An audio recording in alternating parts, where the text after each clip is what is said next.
मैं मेरे मन को स्पष्टता से देखने लगा हूँ कि जो पहले विचार मुझे चलाते थे, अब मैं देख सकता हूँ साफ तौर पे कि कौन से विचार मुझे भटकाने वाले हैं। अब मैं उनके प्रभाव में नहीं जा सकता हूँ, मैं साफ तौर पे देख सकता हूँ। और जब मैं उनको देखता हूँ तो एक आनंद की फीलिंग भी अंदर महसूस होती है कि वो भाग रहा है विषयों की तरफ, तो वो फीलिंग अच्छी महसूस होती है। तो क्या वह स्थिति योग्य है? क्या मैं सही मार्ग पर वह स्थिति है?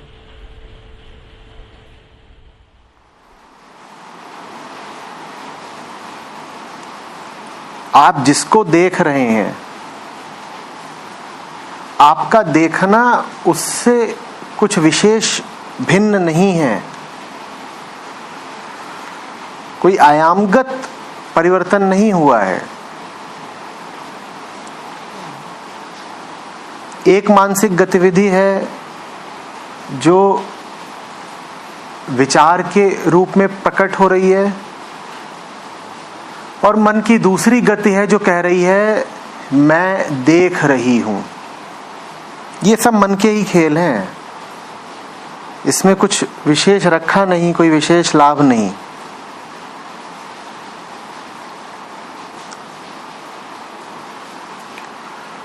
और फिर आप तो कह रहे हैं कि विचारों को देखने से आनंद वगैरह उठता है।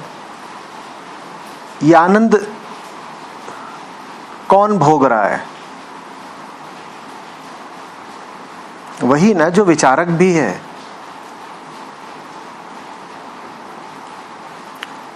ये सारा खेल भीतर ही भीतर चल रहा है, एक ही तल पर चल रहा है। खुद ही सोचा, फिर खुद को ही बता दिया कि मैंने अपनी सोच को देखा, और फिर इसी बात पर खुश भी हो लिए।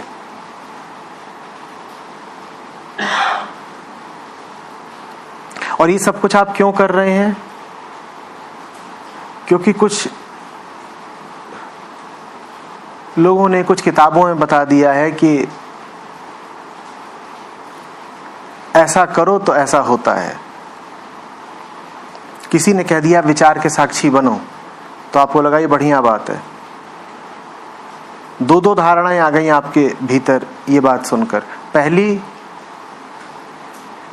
कि विचार का साक्षी बना जा सकता है, और दूसरी विचार का साक्षी बनने में लाभ है।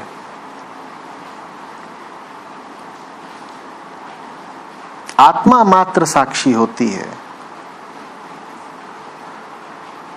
साक्षित्व का अर्थ विचार को देखना नहीं होता। साक्षित्व का अर्थ होता है विचार से कोई मतलब न रखना। विचार अपना काम करे, आप अपना काम करें।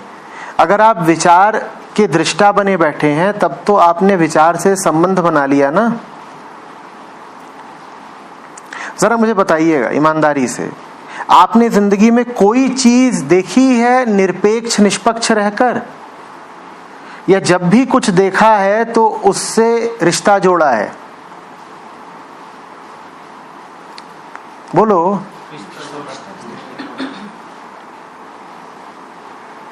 तो ये कौन सा साक्षी है जो विचार को देखता है और विचार से रिश्ता भी जोड़ लेता है?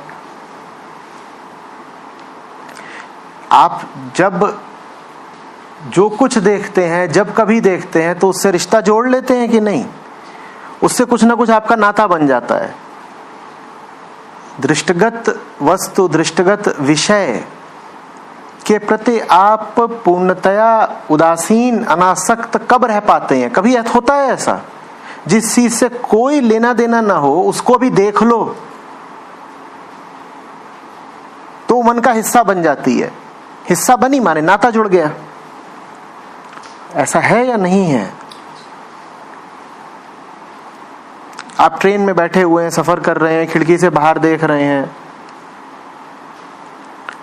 खेत दिखाई दे रहे हैं, बच्चे दिखाई दे रहे हैं, जानवर दिखाई दे रहे हैं, खंभे दिखाई दे रहे हैं, और जो कुछ दिखाई दे रहा है वो आपके मन का एक हिस्सा घेरता जा रहा है ना? जो कुछ दिखाई दे रहा है उससे संबंधित भी कुछ विचार आ रहा है, कोई याद आ रही है।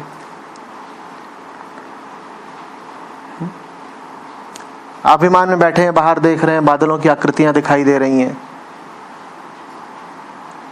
और अचानक आपको लगा कोई आकृति बिल्कुल गोभी के फूल जैसी है, तो संबंध आपने जोड़ लिया कि नहीं जोड़ लिया? हम जो कुछ भी देखते हैं उससे नाता जोड़ लेते हैं ना। अब आजकल बड़ा प्रचलन है, बड़ा फैशन है कहने का कि मैं तो विचार को देख रहा हूं। जब जो कुछ देखा उससे नाता ही जोड़ लिया, तो विचार को देखा तो उससे भी नाता जरूर जोड़ा होगा। ये कौन सा साक्षी है जो नाता जोड़ने में लगा रहता है भाई? देखना माने संबंधित होना, ये बात अच्छे से समझ लीजिए। देखा नहीं कि संबंधित हुए। हम तो ऐसे लोग हैं कि जब तक कोई मतलब नहीं होता देखते भी नहीं है। अच्छा, यहां इतने लोग आप बैठे हुए हैं, इधर को ही क्यों देख रहे हैं? मेरी तरफ ही क्यों देख रहे हैं? आप तो कहीं भी देख सकते हैं। हम यूं ही कुछ भी नहीं देखते। हम जब भी कुछ भी देखते हैं उससे कोई अर्थ होता है, कोई मतलब होता है, कोई नाता होता है, तभी देखते हैं ना। तो देखना माने संबंधित होना, देखना माने संबंधित होना। ये आंखें किसी भी दिशा में देख सकती हैं ना, इधर कोई क्यों देख रही हैं? अब अपने घर में भी रहते हैं तो क्या हर तरफ देखते रहते हैं? क्या किसी भी दिशा में यूं ही निष्प्रयोजन देखते रहते हैं? आप उधर कोई देखते हैं ना जिधर देखने से आपका कुछ अर्थ होता हो, कोई लाभ होता हो, कोई प्रयोजन हो, कोई मकसद हो, तभी देखते हैं ना। तो देखना माने, देखना माने, तो विचार को देखना माने विचार से संबंधित होना। तो विचार को देखना कोई अवलोकन हुआ, कोई साक्षित्व तो हुआ। विचार को देखना माने विचार के साथ जुड़ जाना। अपने मन से भूल बिल्कुल निकाल दीजिए कि आप विचार को देख सकते हैं। जो विचार को देख रहा है वो विचार के साथ जुड़ गया है, फंसा, फंसा, बुरी तरह फंसा। ये धारणा ही मन से निकाल दीजिए कि विचार को देख रहे हैं इत्यादि, कि विचारों के बादल आ रहे हैं, उमड़ घुमड़ रहे हैं, तुम उन्हें देखो, वो बादल आएंगे चले जाएंगे, तुम देखते रहो। हो नहीं सकता। आप तो जब बादलों को भी देखते हैं तो क्या उनके साथ रिश्ता नहीं बना लेते? बोलिए, बोलिए। आप शिविर स्थल की तरफ आ रहे हैं, आपको दिखाई दिया बादल गहरा रहे हैं और काले होते जा रहे हैं, घने होते जा रहे हैं, तुरंत आप उससे एक रिश्ता जोड़ेंगे। अगर बारिश ज्यादा तेज हो गई तो मैं आज रात घर कैसे लौटूंगा? रिश्ता जुड़ गया कि नहीं जुड़ गया? और आपसे कहा जा रहा है कि विचार बादल की तरह आएंगे, बादल की तरह चले जाएंगे, आप देखते रहो। आपको पलटकर जवाब देना चाहिए कि महाराज, हम तो कभी बादलों को भी अनासक्त होकर नहीं देख पाए। जब हम आसमान के बादलों को भी कभी अनासक्त होकर नहीं देख पाए, असंबंधित रहकर, असंपृक्त रहकर नहीं देख पाए, तो विचार रूपी बादलों से बिना नाता जोड़े हम उन्हें कैसे देख लेंगे? हमारी तो फितरत ही यही रही है कि जो देखा उसी से जुड़े। कुछ ना कुछ लेना देना निकाल ही लिया, जो देखा उसी से जुड़े। विचारों का साक्षी होना संभव नहीं। साक्षी का ये काम ही नहीं कि वो कुछ देखे ताके। ये बड़ी भूल है। आप साक्षित्व को समझे ही नहीं है अगर आप सोच रहे हैं साक्षी का काम है देखना।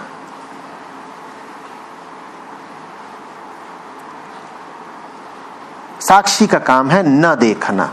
साक्षी का काम है जो चल रहा हो चले, ना हमें देखना है ना सुनना है। क्योंकि हमने तो देखा नहीं कि हम कर्ता बन गए, हम भोक्ता बन गए। हमारी ऐसी ही हालत है ना। और आत्मा क्या है? न कर्ता न भोक्ता। और आत्मा एकमात्र साक्षी है। अर्थात साक्षी न करता है न भोगता है, और जो देख रहा है वो कर भी रहा है, भोग भी रहा है। इसका मतलब साक्षी देखेगा भी नहीं, न देखेगा न सुनेगा। साक्षी वो जिसे कुछ ही देना नहीं, वो साक्षी मात्र है। वो सहभागी नहीं है, वो प्रतिभागी नहीं है, वो किसी भी गतिविधि में सम्मिलित शरीक नहीं है। उसे किसी भी गतिविधि का संज्ञान ही नहीं लेना। वो स्वयं में ही आनंदित है, वो मात्र अपने में ही मस्त है। सो साक्षी क्या चल रहा है तुम्हारे इस भौतिक जगत में, इससे जिसको कोई लेन देन नहीं, उसका नाम है साक्षी। साक्षी करेगा क्या देख देख के? उसका तो न लेना न देना, मगन रहना। वो करेगा क्या देख के? तुम देखते भी हो तो क्या देखते हो? तुम्हारे विचार सब संसार के ही तो प्रति होते हैं। तुम्हारे सब विचारों में संसार ही तो भरा होता है। साक्षी को संसार से क्या लेना देना? तो फिर साक्षी विचारों को भी क्यों देखेगा जब विचारों में संसार ही भरा हुआ है? यह गलतफहमी मन से बिल्कुल निकाल दो कि साक्षित्व का अर्थ है विचारों को देखना, इसको देखना, उसको देखना। बेकार की बात बिल्कुल। साक्षित्व का अर्थ है जो कुछ भी तुम्हारी आंखें देख रही हो तुम उससे अनछुए रह जाओ। आंखें देख रही हैं, तुम नहीं देख रहे, ये साक्षित्व। कान सुन रहे हैं, तुम नहीं सुन रहे, ये साक्षित्व। मन सोच रहा है, तुम नहीं सोच रहे, ये साक्षित्व। शरीर अपनी गतिविधियां कर रहा है प्राकृतिक, तुम नहीं कर रहे, ये साक्षित्व। कुछ भी करने का नाम साक्षित्व नहीं है, यहां तक कि देखने का भी नाम साक्षित्व नहीं है, क्योंकि हम तो जब देखते हैं तो देखना एक कृत्य बन जाता है। हम देखने के कृत्य के कर्ता बन जाते हैं, साक्षी कर्ता नहीं होता।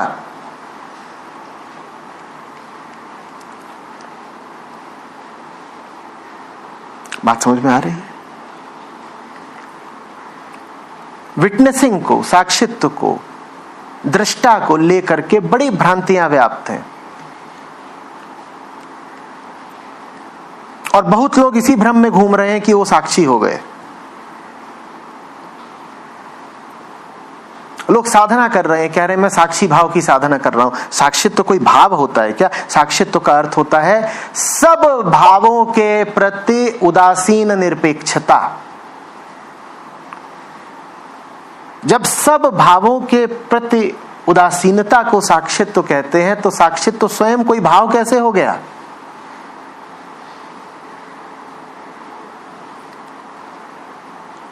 समझ में आ रही है बात?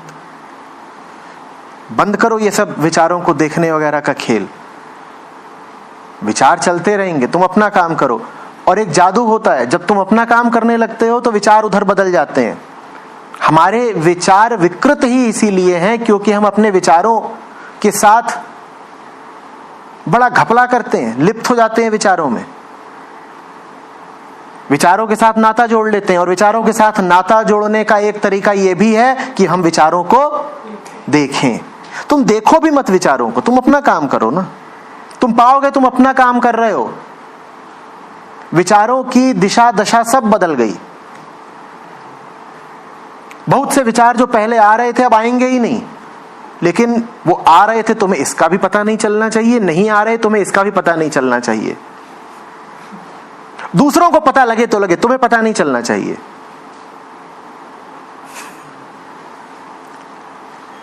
तुम तो मस्त हो, मगन हो, बिल्कुल ही व्यस्त हो। कहां? अपना काम करने में। तुम अपना काम करो ना, विचारों को अपना काम करने दो। फिर कोई और आकर के तुमसे बताएगा कि देखो अब लगता है तुम पहले की तरह नहीं सोचते। तुम कहोगे सोच, हाँ वो उधर कोने में चल रही है, हमने बहुत दिनों से उसकी ओर देखा नहीं, क्या बदल गई है वो दूसरा व्यक्ति कहेगा हाँ तुम्हारी सोच बदल गई है। तुम कहोगे अब मेरी नहीं है ना इसलिए बदल गई होगी, जब तक मेरी थी मेरे ही जैसी थी। अब मैं अपना काम करता हूं, सोच अपना काम करती है। ध्यान कौन दे? फिजूल चीजों पर ध्यान कौन दे? चल रहा होगा कुछ कचरा दिमाग में, कौन जाए उसका दृष्टा बनने? मैं तुमको कहूं सामने जो कचरे का डब्बा है, जाके उसके दृष्टा बनो और बिल्कुल गौर से उसको देखो, उसमें क्या आ रहा है, क्या जा रहा है, उमड़ता घुमड़ता उसमें से कौन सा रसायन उठ रहा है। उसमें से भी बादल उठते हैं, भभूके उठते हैं बिल्कुल। और मैं तुमसे कहूं जाओ और उसके दृष्टा बनो, पागल हो जाओगे। विचार हमारे कचड़े के डब्बे जैसे ही तो हैं, क्या करोगे उनका दृष्टा बन के? अपना काम करो। जो विचारों के साथ लिप्त हुआ, झंझट में फंसा, और लिप्त होने की एक खुफिया तकनीक होती है विचारों को देखना। कि हम तो साहब कुर्सी पर बैठ जाते हैं और आते जाते विचारों का अवलोकन करते हैं। झूठ। एक गंदा तरीका है ये विचारों में लिप्तता का। तुम्हारे और कोई काम नहीं, यही कर रहे हो, आते जाते को निहार रहे हो, बड़े मुक्त हो तुम।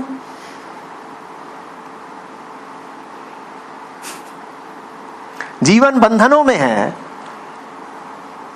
पूरी हस्ती गुलामी में है, और साहब काम क्या कर रहे हैं? आते जातों को निहार रहे हैं। हम तो दृष्टा हैं। क्यों भाई, क्यों हो दृष्टा? काम करो। क्या काम है? कुल्हाड़ी उठाओ, अपनी जंजीरें काटो, ये काम है तुम्हारा। समय मत खराब करो।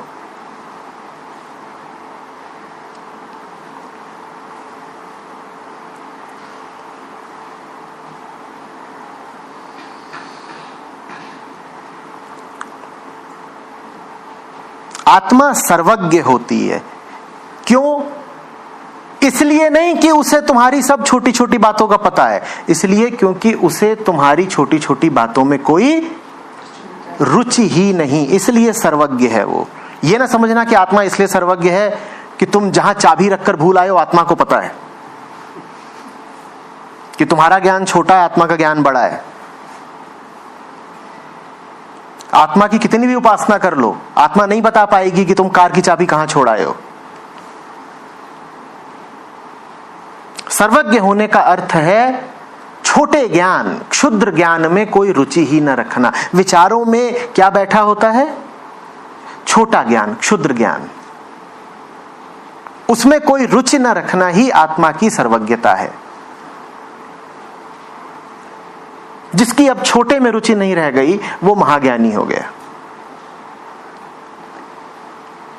जिसने छोटे का ही बहुत सारा ज्ञान इकट्ठा कर लिया, वो महाअज्ञानी हो गया कि भर छोटी छोटी बात पता है। लोग मिलेंगे ऐसे, वो क्षुद्र कोटि के ज्ञान के पिटारे होते हैं। बिल्कुल उन्हें बिल्कुल पता होगा कि मोहल्ले में किसके घर में कौन सा अचार डला है।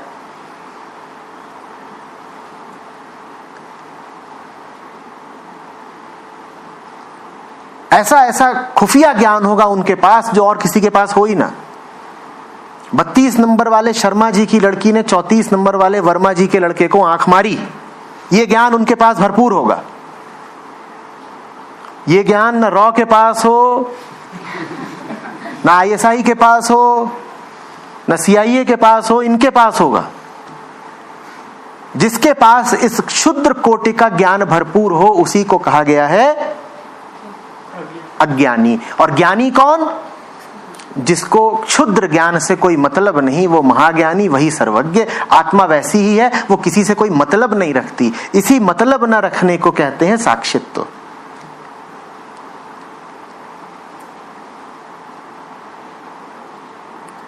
तुम्हारे मन में टुच्ची बातें जितनी ज्यादा हैं, उतना ज्यादा तुम आत्मा से और साक्षी से दूर हो। तुम्हें छोटी छोटी बातों का जितना ज्ञान है, जितनी खबर, जितना पता है, उतना ज्यादा तुम्हारे मन में कचरा भरा हुआ है। घटिया बात पता ही नहीं होनी चाहिए। घटिया बात से लड़ना नहीं है, अंतर समझिएगा। घटिया बात से लड़ना नहीं है, घटिया बात आपको पता ही नहीं होना चाहिए। आपको उस तल पर रहना चाहिए जहां मक्खी मच्छर पहुंचते ही ना हो। अब आप गटर में निवास करें और कहें कि मैं अध्यात्म की विधि लेके आया हूं सफाई की, ये खास किस्म के स्प्रे हैं, मक्खी स्प्रे, मच्छर स्प्रे, और बिल्कुल गहन आध्यात्मिक विधियां हैं। एक से ध्यान लगेगा, एक से योग लगेगा, और सब मक्खी मच्छर दूर रहेंगे। तो ये मूर्खता है। अध्यात्म का मतलब ये नहीं है कि गटर में ही निवास करो और विधियां लगा लगा करके मन के मक्खी मच्छरों को दूर रखो। अध्यात्म का मतलब है उस तल पर निवास करो जहां मक्खी मच्छर पहुंच ही नहीं सकते। यही साक्षित्व है। हम वहां हैं जहां छोटी चीजें आती ही नहीं, हमें उनका ज्ञान ही नहीं, हमें पता ही नहीं। बहुत सारे विचार जो तुम्हें सताते रहते हैं, हमारे लिए वो विचार है ही नहीं। ऐसा नहीं कि हमने उनको जीत लिया है, ऐसा नहीं कि हमने उनको दबा लिया है, ऐसा नहीं कि हम उनके दृष्टा हो गए हैं। वो विचार हमारे लिए है ही नहीं। ये अध्यात्म का पुरस्कार है, यही फल है। बहुत सारी चिंताएं जो दूसरों को आती हैं, ऐसा नहीं कि तुम उन चिंताओं को जीत लोगे, वो चिंताएं तुम्हें आएंगी ही नहीं। लोग परेशान हो रहे हैं, बिल्कुल एकदम बावले हुए जा रहे हैं, इसका क्या होगा, उसका क्या होगा। तुम बैठे हो, कह रहे क्या तूने हल कर ली है समस्या, और तुम कह रहे हो ये समस्या हमें आई ही नहीं। हल करने की जरूरत तो तब पड़ेगी ना जब पहले ये समस्या प्रतीत होगी, हमें आई ही नहीं। जिसको समस्याएं आए ही ना, सो साक्षी हुआ। और समस्याएं ना आए इसका क्या अर्थ है? इसका मतलब ये नहीं कि तुम्हारे जीवन में समस्याएं नहीं है। इसका अर्थ है समस्याएं जिसके लिए हैं उसके लिए हैं, तुम कहीं और हो, तुम अपने काम, तुम अपने मिशन में लगे हुए हो, तुम्हारे लिए नहीं है समस्या।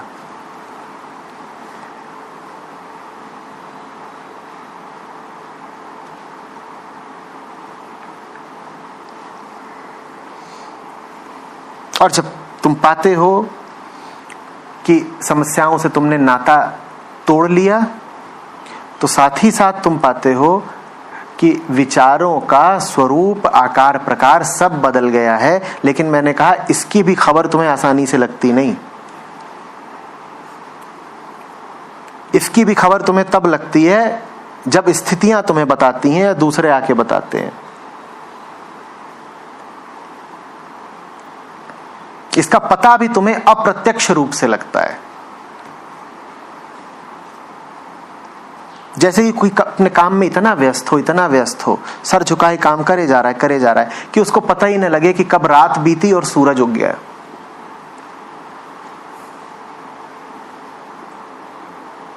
फिर थोड़ी देर में वो पाएगा कि अरे गर्मी बढ़ गई है, कुछ और हो गया है, रोशनी बढ़ गई है, तो उसको जरा चौंक करके पता लगेगा, अच्छा कुछ बदलाव आ गए हैं बाहर। पर उसे उन बदलावों से कोई लेना देना नहीं था, वो अपने काम में लगा था, पीछे बदलाव चल रहे थे। यही लाभ होता है साक्षी को। वो अपने काम में लगा होता है और उसकी पीठ पीछे बहुत सारे बदलाव आ जाते हैं, वो सुंदर बदलाव होते हैं। याद रखो, साक्षी का मकसद नहीं है उन बदलावों को लाना। साक्षी का मकसद तो है अपने साक्षित्व में ही विराजे रहना। साक्षित्व का मकसद तो है अपने में ही रहना, सत्य के साथ ही जुड़े रहना, शांति में ही स्थापित रहना। वही उसका मिशन है, वही उसका काम है। वो अपने काम में लगा हुआ है। पर चूंकि वो अपने काम में लगा हुआ है, इसीलिए वो पाता है कि उसकी शारीरिक हस्ती अब निर्मल और स्वच्छ होती जा रही है। मन शुद्धि होती जा रही है, चित्त शुद्धि होती जा रही है, भूत शुद्धि होती जा रही है।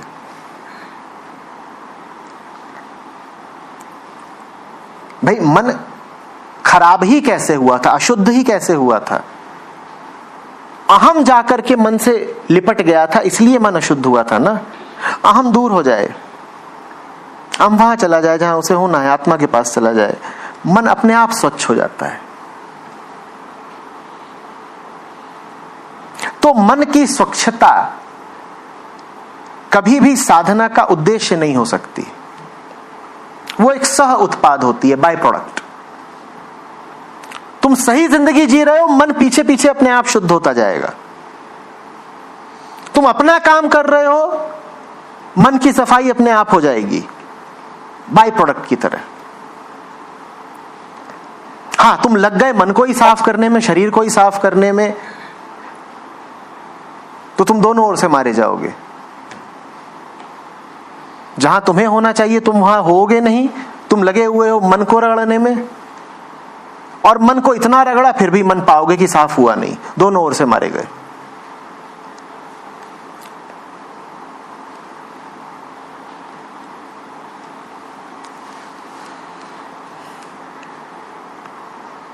कुछ ऐसे समझ लो कि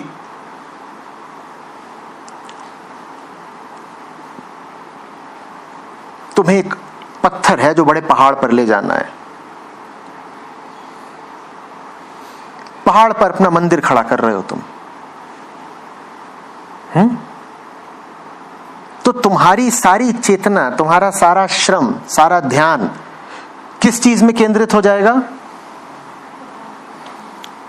पत्थर को पहाड़ के ऊपर ले जाने में। शरीर पर तो तुम ध्यान ही नहीं दे रहे ना।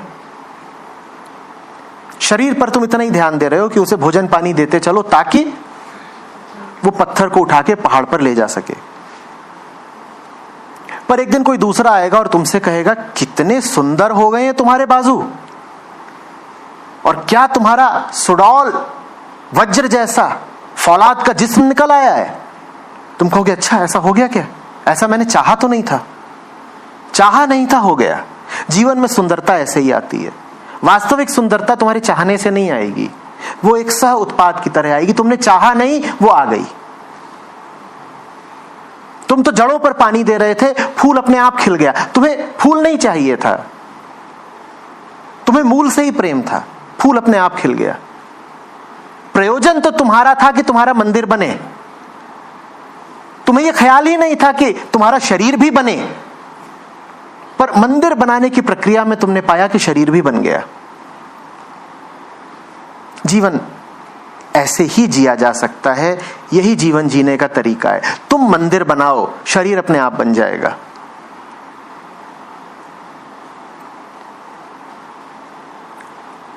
बात समझ में आ रही है? और जो मंदिर नहीं बना रहे, शरीर पर ध्यान दे रहे हैं, वो मंदिर से भी जाएंगे और शरीर से भी चूकेंगे। ये उनकी सजा है।